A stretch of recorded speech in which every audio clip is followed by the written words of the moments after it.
मानसिक कर्म क्या है? जब हम सकारात्मक सोचते हैं तो हमारा मन हमें जोश पैदा करता है, हमारे अंदर जोश पैदा करता है, जिस जोश के बल पर हमें सकारात्मक काम करने में बहुत ही आनंद की अनुभूति होती है। लेकिन अगर मेरा मन नकारात्मक है तो हमारा हमेशा सोच इस प्रकार की होती है जैसे हम अपने लक्ष्य की ओर ना भागते हुए दूसरे दिशा में अपने आप को ले जाते हैं। ये तभी संभव है जब हम अपने मन को सकारात्मक दृष्टिकोण नहीं डाल पाते हैं। जिस प्रकार जब कृष्ण की मां ने सुदामा को अनाज देते थे, चना दे देना, चूड़ा दे देना श्री कृष्ण को, और तुम भी खा लेना। श्री कृष्ण अपने नादानी के कारण सारा का सारा चूड़ा या चना खुद भक्षण कर लेता था और श्री कृष्ण को नहीं दे पाता था। तो कहीं न कहीं उसके कर्मों की बुराई है। जब कृष्ण की मां ने जब चना या चूड़ा उसे दिया तो कहा कि दोनों बांट कर खाना, लेकिन ये स्वार्थपन की नजरिया लगता है कि सुदामा ने सारा का सारा चना या चूड़ा को खुद भक्षण कर जाता था। उसी का परिणाम तुम्हारे सामने है। यह गलत काम करेंगे तो उसका नतीजा गलत निकलेगा। तुम जानते हो श्री कृष्ण बहुत बड़ा राजा था, लेकिन सुदामा दरिद्र ब्राह्मण था। क्या था? वो खाने के आले पड़ते थे, इतनी गरीबी थी, उसे एक वस्त्र भी उसे नसीब नहीं था, फटा चिटा पहनता था और भिक्षा मांगकर अपना जीवन चलाता था। तो हमारा सोच हमेशा सकारात्मक होना चाहिए, हमेशा सत्य मार्ग पर चलना चाहिए, ताकि सुदामा जैसा बुराई हमारे अंदर ना आ पावे। दूसरी बात, दशरथ भी बहुत बड़ा राजा था, लेकिन कर्मों का फल उसे मिला। उसको अपने आप पर बहुत घमंड था। हल्की सी भी अगर आदमी भी कौवे की आवाज में बोल देता था तो लगता था कोई शत्रु, कोई जानवर इस जंगल में भ्रमण कर रहा है, और उसी दिशा में कर अपना तीर चला देता था। उसी प्रकार एक दिन एक बालक पानी नदी में अपना घड़े में पानी भर रहा था। जैसे ही घड़े में पानी भरता है तो गगा की आवाज होती है। दशरथ को लगा कोई हिरण है जो पानी पी रहा है चाट चाट कर, लेकिन वह कोई हिरण नहीं था, वहां श्रवण कुमार था। वो जाकर तीर श्रवण कुमार के छाती में लगा और उसी क्षण उसकी मृत्यु हो गई। और श्रवण कुमार कौन था? अपने अंध माता पिता को जंगल की सैर कराने गया था, उसको आश्रम ले जा रहा था, लेकिन आश्रम ले जाने से पहले ही जब उसे प्यास लगा अंधे को, तब वो अपने माता पिता के लिए पानी लेने के लिए सरोवर में गया। और घड़े में जो पानी की आवाज गुड़गुड़ाहट हुई, इसी पर दशरथ को पता चला। दशरथ क्या था? वो गया था जंगल में शिकार करने के लिए। क्या करने के लिए? पहले जमाने में राजा हुआ करते थे, जैसे आजकल हम लोग मनोरंजन के लिए जाकर कुछ खेलते हैं, टेलीविजन देखते हैं या कोई मनोरंजन की चीजें करते हैं। पहले जमाने में मनोरंजन की चीज क्या था? शिकार या नृत्य देखना, है ना। जलसा लगता था, दरबार में एक नृत्यांगना नाचती थी और सब बैठकर मजा लेते थे। या जंगलों में जाकर बड़े बड़े जंगली जानवरों को जब मारते थे तो उसे खुशी का एहसास होता था। उसी दरमियान दशरथ ने श्रवण कुमार को मार दिया, जिसके कारण उसके माता पिता ने अपना बेटा के वियोग में उसे श्राप दिया। जिस प्रकार पुत्र शोक में अब मैं चित्त होकर मर जाऊंगा, तुम भी एक दिन पुत्र शोक में मर जाओगे। और वही हुआ केकई ने दशरथ से वरदान मांगा कि तुम्हारे से शादी करके मैं कभी रहूंगा, जब कभी हमें इच्छा होगी मैं तुमसे 2 वर मांग लूंगा। तो पहला वर मांगा कि वनवास। राम सबसे बड़ा बेटा था, तो राम को ही दशरथ के बाद, राजा के बाद उसका सबसे बड़ा पुत्र को राजगद्दी मिलता था।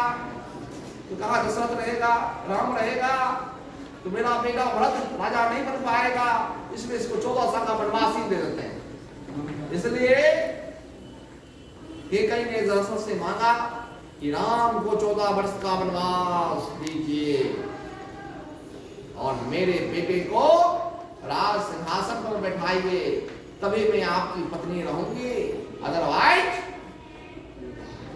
नहीं। हाँ, दशरथ ने गलत काम किया। जानवर के तर्ज पर एक श्रवण पार को मार दिया था।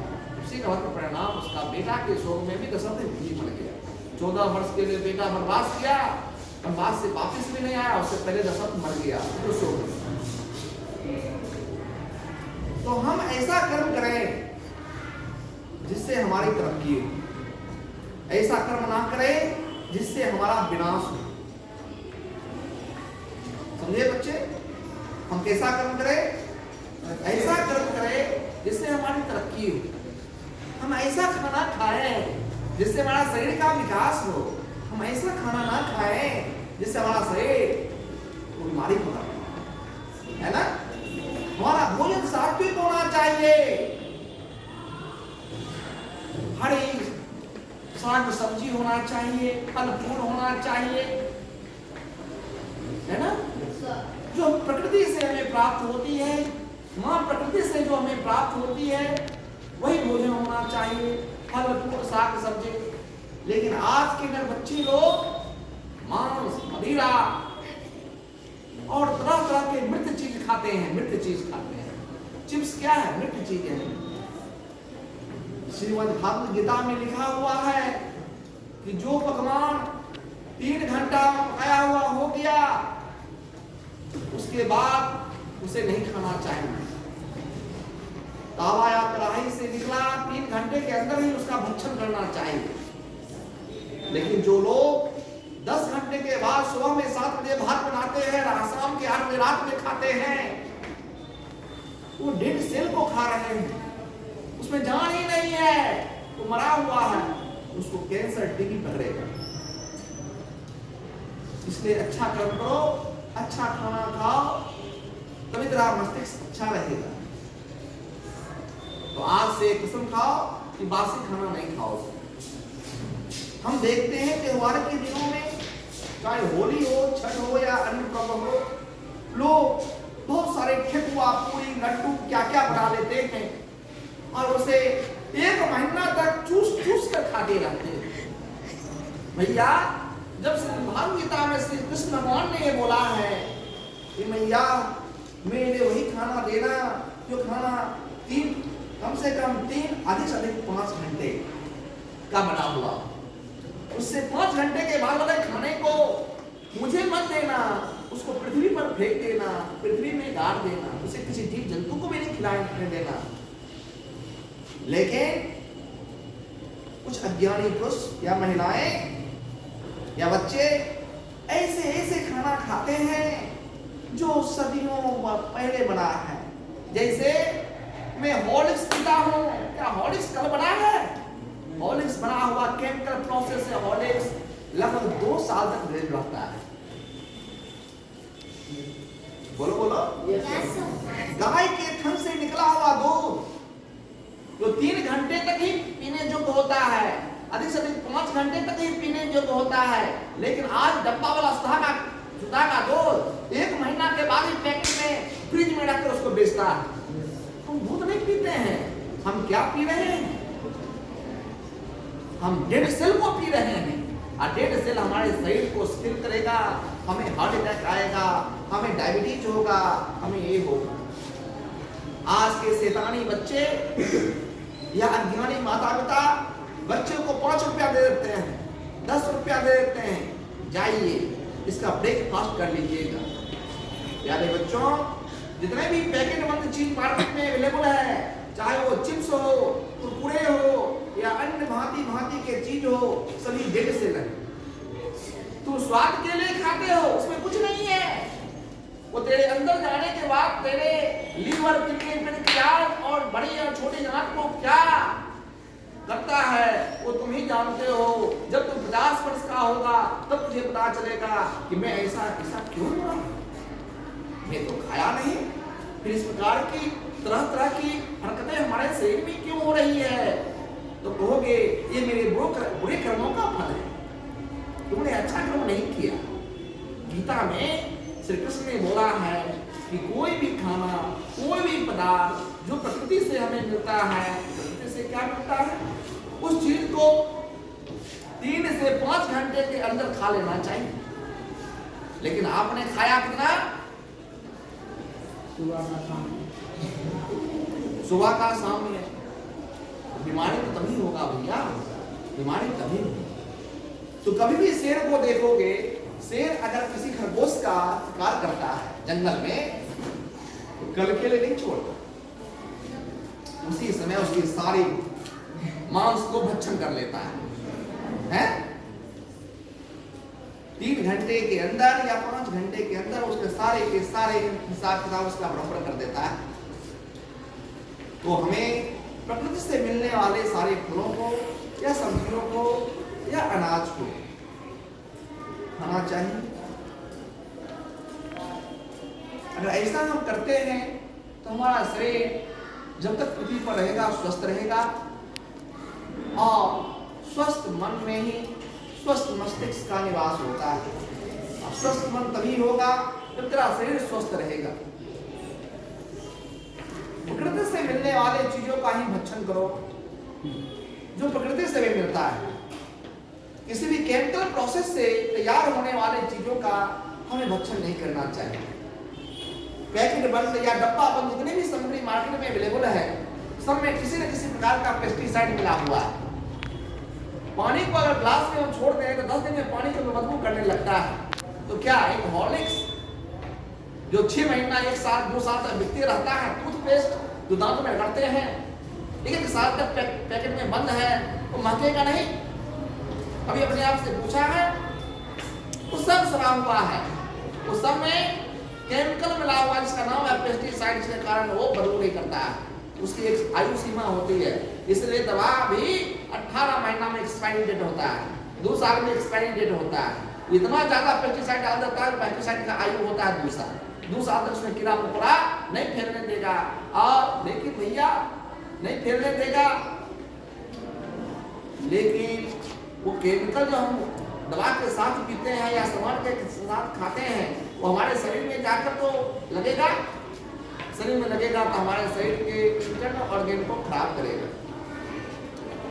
तो सबसे पहला कर्म क्या है?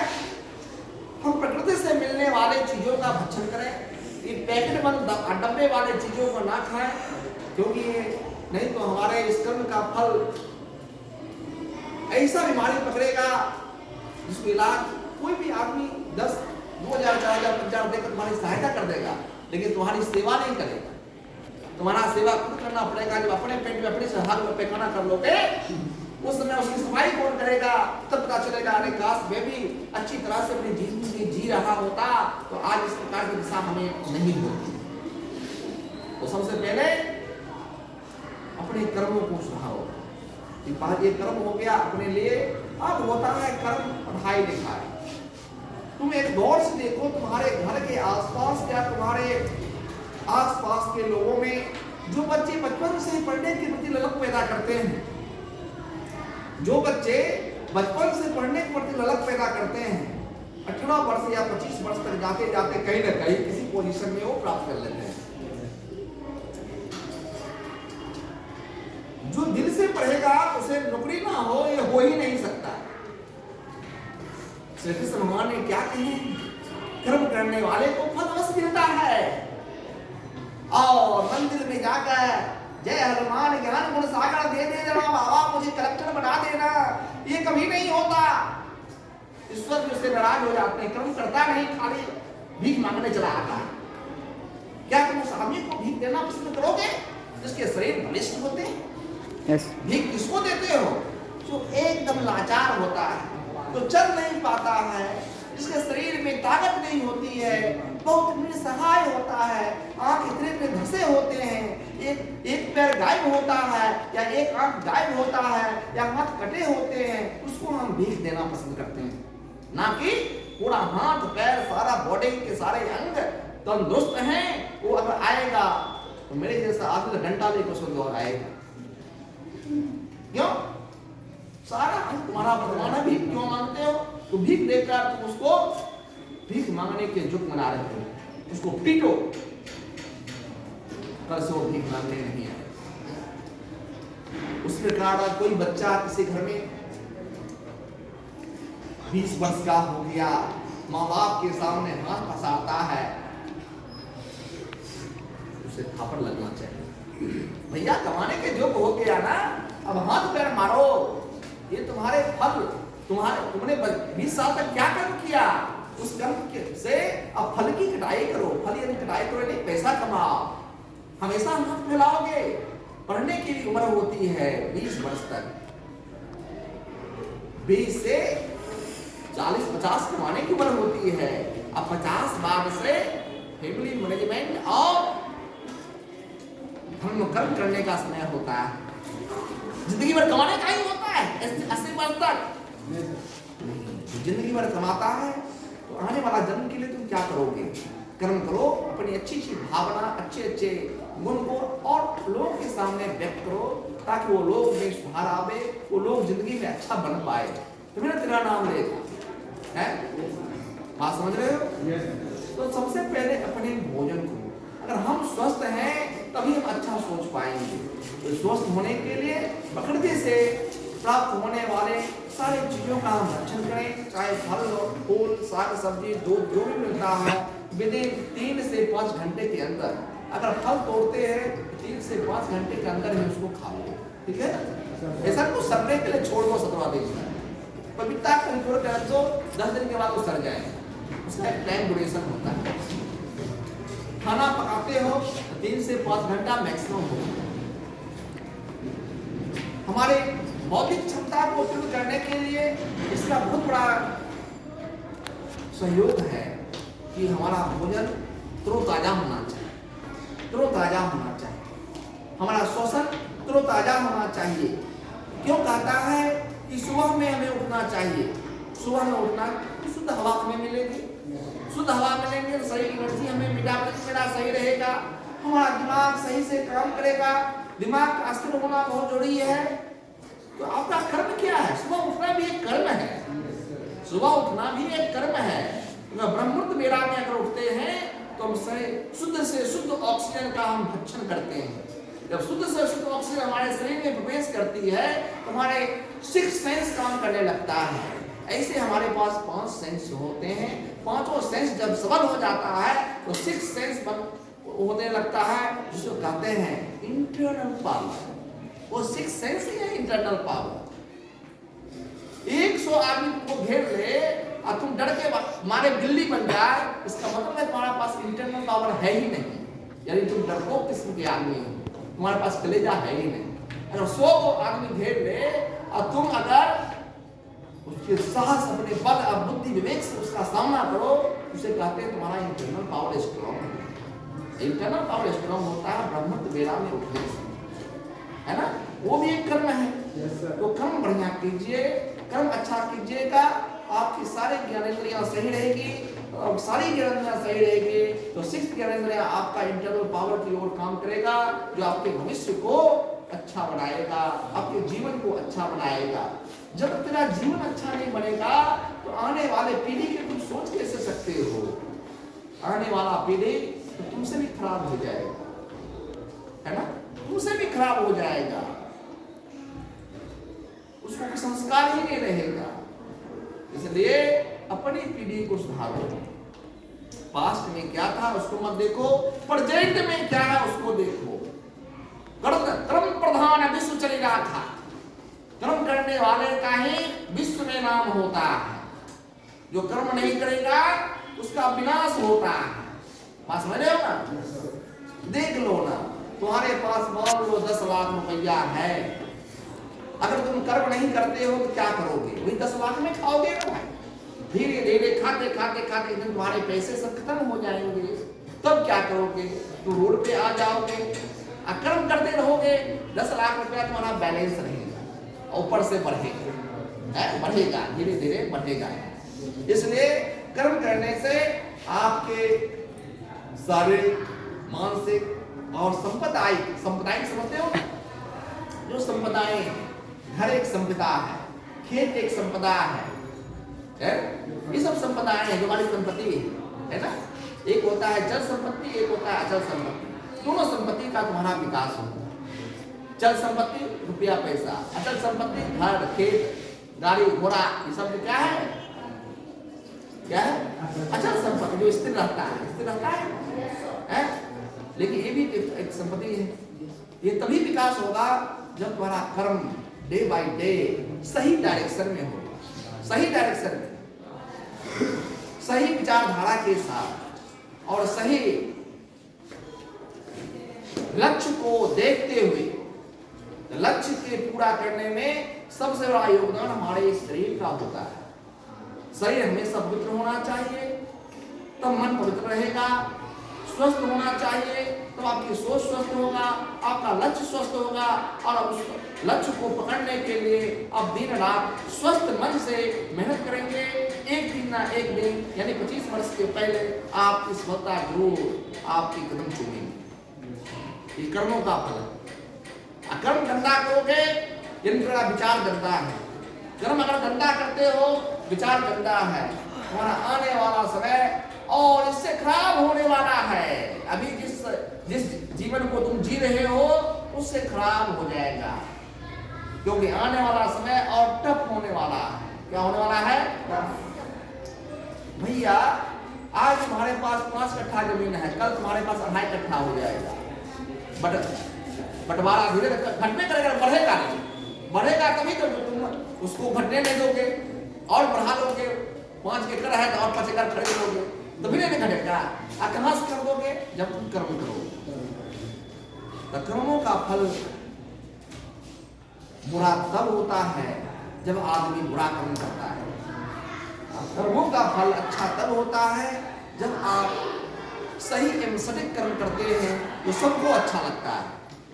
और अपने बारे में आप हमेशा सोचते रहते हैं, हम क्या करें कि हमारी जिंदगी सबल हो, हम क्या करें जो पूरे आसपास के लोग हमारे नामों का कीर्ति फैलाए, जस फैलाए।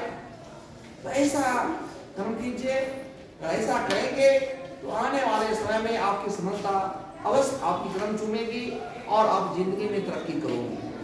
ठीक है, धन्यवाद। इसको अपने जीवन में उतारो और अवश्य जिंदगी में सफल होंगे।